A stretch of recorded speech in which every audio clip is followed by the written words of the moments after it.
26 lap apapun bisa terjadi dan ya kita lihat tadi pilihannya aneh banget, medium dan soft. Nah kita akan lihat nih apakah Paul Spargaro 1, 2, 3 siapa podium? Fabio Quartararo, Maverick Viñales, mungkin yang di belakangnya atau KTM hari ini kayaknya ada di podium. Yamaha sih udah tinggal pilih aja, tapi Quartararo kayaknya ya. Oke, GP Mania siap-siap. Bring Franco Morbidelli, and Franco, we hope to have you back soon. Here's your front row then for the Dutch Grand Prix. To have opted for that, is that a gamble from number 12? And are we seeing the last of his days as a Yamaha off circuit as well? The most recent winner of the Dutch TT there on pole position. Well, he's called minutes time. Bagnaia then third on the grid, looking to try and halt the Yamaha on the opening night. Pole here for the Dutch TT in Assen. Who will experience some Dutch delight in Assen? It's the 90th edition of the headlines off the circuit, with an imminent move potentially to Aprilia in 2022. Quartararo and Bagnaia also on the front row. Marc Marquez from the second row ahead of Rins, Jack Miller and Aleix Espargaro. And it's Mia, Paul Espargaro, Valentino Rossi on rough rear tyre. Marquez has got to try and use that extra grip early on as he fights his way through from 20th. Brad Binder's always a Sunday child, and he make that pole position count. It's the 13th of his MotoGP career. He has rolled the dice. 6-lap Dutch TT.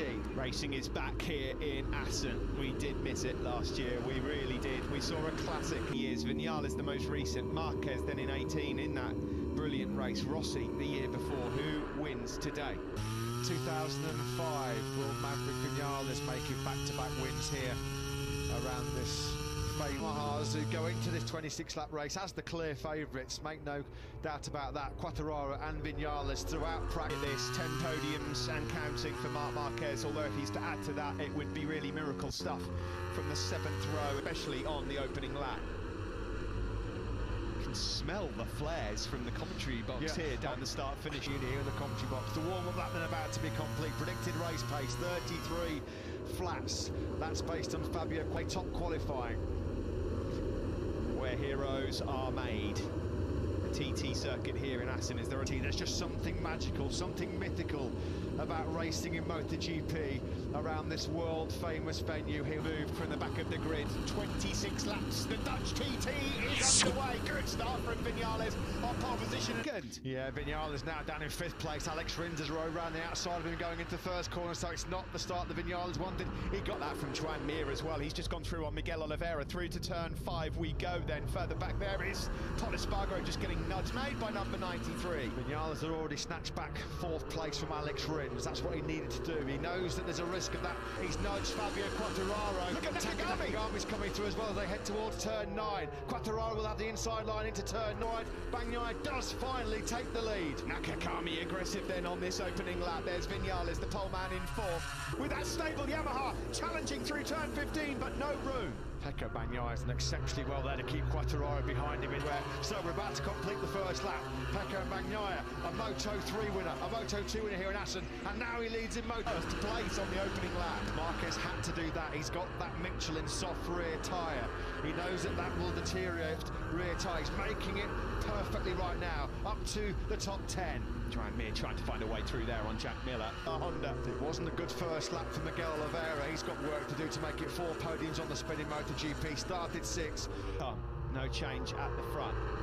Rins is 5th, Zarco 6th, and Miller in 7th. This is a replay of the start. Ferraro just chopping off the nose, really, of Maverick Viñales on the approach to turn 1. Yeah, nice move as well, Bright. And Quartararo already stretching their legs. Nakagami struggling to run this early pace. Viñales has not been able to find a way. Rins is just... I can see him in the background, he's stone last. Something happened to Rins then on that lap. A 33-point leading into turn 9. It was a move from Zarco then. He's gone through, sitting up Rins. That's a nightmare for him then. Now then, Bagnaia and Quartararo over half a second clear of Nakagami. We're just about the soft front tyre. That's a problem already for Maverick Viñales. And he knows as well, he's got the aggressive Joan Zarco behind him. To the tail end of Pecco Bagnaia. He has the more stable machine. Was that a bike I just heard going down in the back? Ducati out ahead. Fantastic job. Oh, look at this. The difference is almost embarrassing. The big head shake there. Clinically executed move into skirt to the chicane, but he's in hot, he's in wide now, then Bagnaia trying to use the grunt of the cat. Fastest lap of the race, Zarco in 5th place. He does dig deep when he needs to, the number 5. He's got Jack Miller just behind. 20th to 10th, he's got stuck there now. He's behind Aleix Espargaro on the factory at Aprilia. There's a move there, but it looked a little bit messy. Yeah, Viñales has got through. I know he's coming under pressure. Thought coming here from Johann Zarco. They'll head towards turn 9 to Bolt. This is where Rins crashed out of the lead a couple of years ago. Alex Rins wide. On board here with Viñales then, looking back to Johann Zarco, second in the World Championship. Fantastic. A very hard move by Johann Zarco, racing instant. Alex Rins would have done that to people in the past himself. It was just And he won his first ever race here, leading the line for Honda at the moment, and Marc Marquez also doing a grand job. He stays 10th for now. Trying to work his way through the pack. How much will Marc Marquez burn up that soft rear tyre? Looking back at the man in second for this man, Pecco Bagnaia. Mir and Oliveira find themselves in a precarious position. They could do with finding a way past track.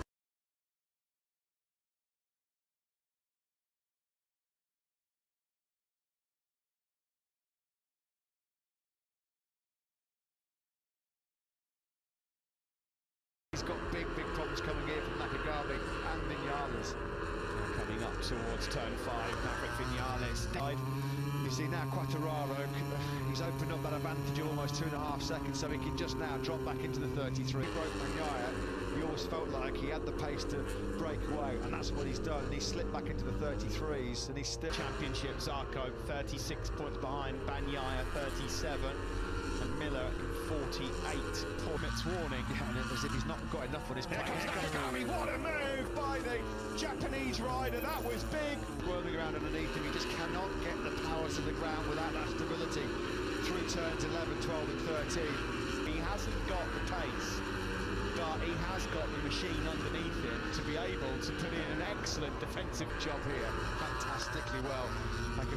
It's crystal clear, we can see it from the outside where his problems are. Nakagami, Viñales and Zarco behind him. Well, Viñales and Mir have got good rhythm, but they cannot get through and they've properly got into his rhythm or shown his potential just yet. In the meantime, it's almost 3 seconds the lead now. Lucio Cecchinello's keeping a very close eye on the lap timings, the speed charts. For a year or two. Last year, how on earth he wasn't standing on a podium at some point, I don't know, but this has been a good ride so far from him. Good pace in the last 10 laps of races. Germany aside when that decision to run the soft rear tyre backfired, but to Dixon that could be crucial here around Aston. The helicopter view of the battle for second. Struggling to get past the Ducati of Johann Zarco. Behind those guys, Miller and Aleix Espargaro. Mark actually was a couple of tenths faster than the race leader, but having established that near 3-second gap, which just put him into a great position. There's Ross's chop off from Quartararo. That was aggressive at the start, and that was just enough. This is on board with Quartararo. This would be a great camera angle. Yeah, and from that point onwards, he quickly got back through Alex Rins, but since then, he's been sick of the sights of Nakagami's rear here he comes tyre. again. Nakagami, look up the inside here. Maverick has got to make a move, but he's not quite close enough. And here comes Pecco again, on the power, on the... Nice, Ducati, how much it squats on that rear tyre to get the acceleration when he winds up the power. He almost hit the back of Nakagami. Heck of a job, Pecco Bagnaia here to hold these guys at bay. He really is. Yeah, absolutely brilliant. Up in the right position to do that. It would be so easy for him to be swallowed up here. And you've got to nail it through 16 exactly what he's doing. He's just making sure that on entry to that final chicane, he's absolutely stopping that Ducati. We're getting a clear illustration of how good that Ducati squatting device is. You can see why the Suzuki boys are it's a long lap penalty. He just gone into track limits again. It's Viñales now challenges Nakagami. Viñales pounces. He goes up now into 3rd place, and it will soon over the last couple of corners. Zarco now goes through on it. All the hard work that Pecco Bagnaia has done, and it's resulting in a long lap warning. 3.6 seconds up the road and long gone. There's your race leader Fabio Quartararo. Bagnaia immediately comes in. Aleix Espargaro gets a challenge there from Mir, sitting up Nakagami. Joan Mir, I think, has just moved up. Oh, is that Miller who's gone down? He's out. And Martin has just entered the pits. Jorge Martin has just entered pit lane as well. Miller's going to try and get the Ducati going because on such a good head in hands, that's a real costly mistake in terms of the World Championship. What a disastrous...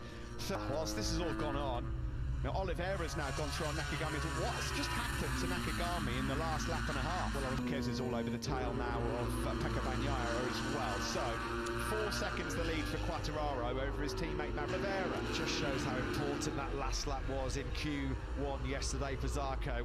We didn't think he was going to advance up down to 9th place. Well, Nakagami looked like a... Well, sometimes Lucio Cecchinello has admitted this himself. If there's been one weak point of Taka Nakagami, it's been his ability to cope. Is it tyres, though, that are costing Taka Nakagami? This is what happened at turn 5 then, between, he got sat on, didn't he? Very aggressive, I've got to say, to the Struve, that's where he's having to make a lot of his overtakes, rubbing his racing. But he's got no choice. No, exactly. He hasn't won for Austria 2. Jorge Martin has retired. Then this is Aleix Espargaro from Bagnaia, the American on his first ever visit here to Assen. Still 9 and a bit laps to go.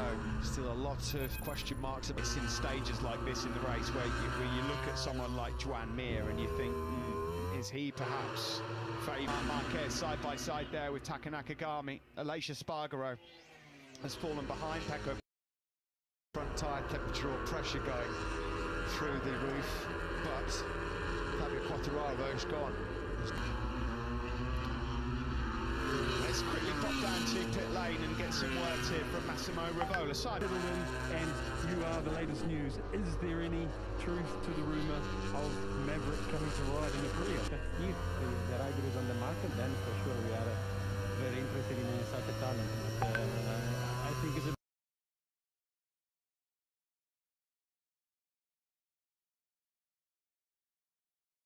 for Fabio Quartararo, and across the line for Vinales, his fastest lap of the race, a 33 flat. Now, but maybe this race at the front isn't over just yet, with 8 laps to go.